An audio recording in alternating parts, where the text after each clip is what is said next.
ভাই যদি দুর্বল থাকে, পরিবারের কোনো সদস্য, যে মানুষটা আজকে দুর্বল এই মানুষটা সবল হতে কিন্তু বেশি সময় নেবে না।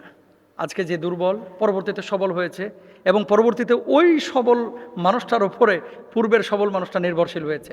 এই জন্য অনেক ভাই দুর্বল থাকলে, অনেক বোনেরা দুর্বল থাকলে ভাইরা তুচ্ছ তাচ্ছিল্য করেন। আল্লাহর হাবিব সাল্লাল্লাহু আলাইহি ওয়াসাল্লামের কাছে একজন সাহাবী এসে বললেন, ইয়া রাসূলুল্লাহ, আমার ভাই তো কোনো কাজ কাম করে না, আমি কি করতে পারি?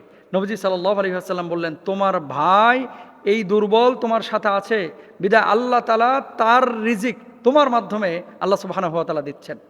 এই জন্য প্রিয় ভাই এবং বোনেরা, কখনো দুর্বলকে অবজ্ঞা করবেন না। বাড়িতে পরিবারে যদি কোনো ভাই কোনো বোন দুর্বল থাকে, এদেরকে নিয়ামত মনে করবেন। আল্লাহ আপনাকে সক্ষমতা যেমন দিয়েছে তাদেরকেও একদিন দিবে ইনশাআল্লাহ। আরে দুনিয়া ক্ষণস্থায়ী, আখেরাত চিরস্থায়ী।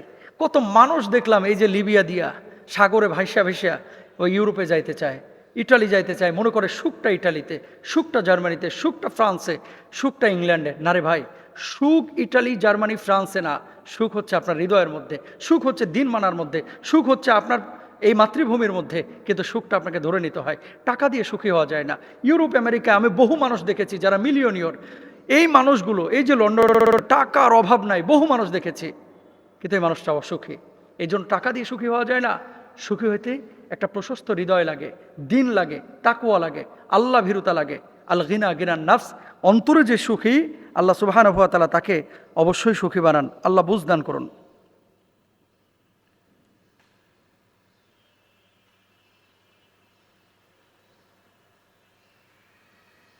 রাত্রিবেলায় যখন ঘুমান, চোখটা যখন বন্ধ করেন, আহা, অনেক মানুষ মনে করে যে আমি তো সকালে জাগ্রত হব। কত মানুষ চোখটা বন্ধ করে আর চোখটা কিন্তু খুলে নেয়। আপনি জানেন না আপনার মৌতটা কখন আসবে। কত মানুষ চোখ বন্ধ করে আর চোখটা খুলে নেয়। আপনি জানেন না কখন আপনার রূহটা কবজ হয়ে যাবে। এই জন্য প্রত্যেকটা ঘুম আন্নাউমুকাল মৌত, ঘুমটা হচ্ছে মৃত্যুর মতো। কত মানুষ আর জাগ্রত হয় নাই, দুনিয়া থেকে বিদায় নিয়ে চলে গেছে। এই জন্য মুতু কবলা আনতা মৌত, মরার আগে একবার মরেন। প্রতিদিন ঘুমানোর আগে একটাবার চিন্তা করেন কি করার দরকার ছিল, কি করছেন, কোথায় যাচ্ছেন, কেন এসেছিলেন, কোথায় যাবেন, আপনার গন্তব্য কোথায়। বি কেয়ারফুল, একটু চিন্তা করেন, না হলে ধরা খাইতে হবে ভাই।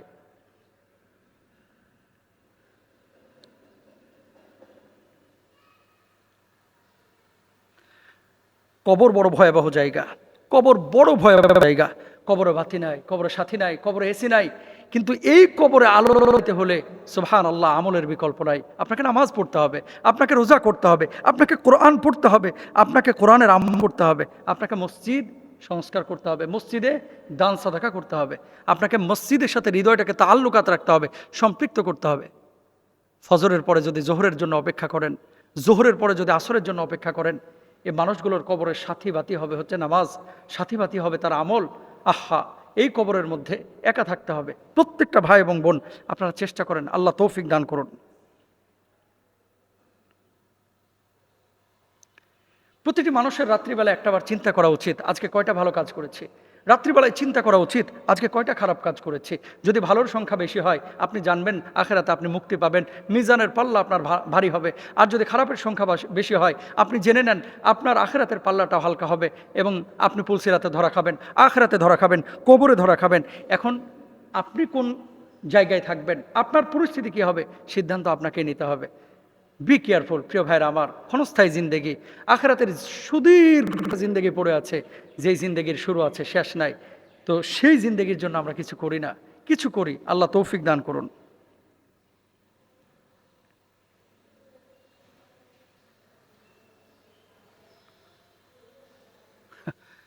মায়ের পায়ের নিচে সন্তানের বেহেশত, আল জান্নাতু তাহতা আকদামিল উম্মাহাত। নবীজি সাল্লাল্লাহু আলাইহি ওয়াসাল্লাম নিজে বলেছেন যে মায়ের পায়ের নিচে সন্তানের বেহেশত, অথচ সেই বেহেশতকে যারা কষ্ট দেয়, যেই বাবাটা হুমা জান্নাতুকা নারুক, বাবা মার সন্তুষ্টি আল্লাহর সন্তুষ্টি, বাবা মাকে সন্তুষ্ট রাখলে আল্লাহর জান্নাতে যাওয়া যাবে। যেই বাবাকে মাকে খুশি রাখলে আল্লাহর জান্নাতে যাওয়া যায়, সেই জান্নাতকে তুমি কষ্ট দাও, সেই জান্নাতকে তুমি নেগলেক্ট করো, সেই জান্নাতকে তুমি বৃদ্ধাশ্রমে পাঠাও, সেই জান্নাতকে তুমি তুচ্ছ তাচ্ছিল্য করো, সেই জান্নাতকে তুমি ধমক দাও, তুমি তোমার জান্নাতকে দূরে ঠেলে দিলা।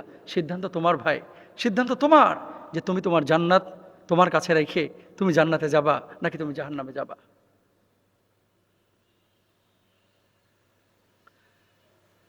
অনেক জামাই আছে স্ত্রীর সাথে ভালো সম্পর্ক নাই কিন্তু শালিকে খুব মায়া করে।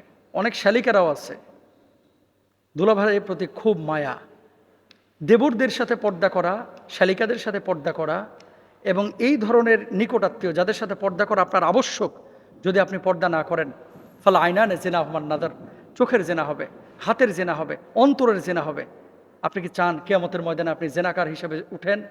নিশ্চয় আপনি চান না। এই জন্য আলহামুকাল মাউত, দেবর হচ্ছে মৃত্যুর মতো। সুতরাং দেবরের সাথে পর্দা করেই ভাবিদেরকে চলতে হবে। শালিকাদের সামনে পর্দা অবশ্যই করতে হবে। মাখামাখি করা যাবে না, মাখামাখি করা যাবে না। এই মাখামাখি আপনাকে জাহান্নামে নেবে, এই মাখামাখি আপনাকে জাহান্নামে নেবে।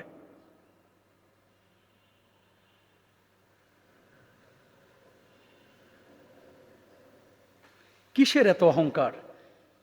পয়সা দুইটা হয়েছে, পকেটটা ফুলে গেছে, এখন আর ভাইকে ভাই মনে হয় না, এখন আর বন্ধুদেরকে বন্ধু মনে হয় না, এখন আর আশপাশের মানুষকে চিনে না। এমন অসংখ্য মানুষ আপনারা পাবেন। দেখেন, আপনার পেটের মধ্যে কিছু মলমূত্র আছে, এত দুর্গন্ধ, যেটা রাস্তার কুকুরও পছন্দ করে না। আপনার শরীরের মধ্যে যে রক্তটা আছে, সেই রক্ত কিন্তু আমার শরীরের মধ্যেও আছে। আপনার যে হৃৎপিণ্ড আছে, সেই হৃৎপিণ্ড কিন্তু আমার মধ্যেও আছে। অহংকার করেন না, অহংকার করেন না। অহংকার যদি করেন, সমস্ত আমলগুলো বিনাশ হয়ে যাবে। যেমনইভাবে আগুন লাকড়িকে পুড়িয়ে দেয়, তদ্রূপভাবে অহংকার মানুষের আমলকে ধ্বংস করে দেয়। এই জন্য প্লিজ, আল্লাহ তাআলা নিয়ামত দিয়েছেন, শুকরিয়া আদায় করেন। অহংকার তাকাব্বুরে আমরা করি না, করবও না, চেষ্টাও করব না, ইনশাআল্লাহ।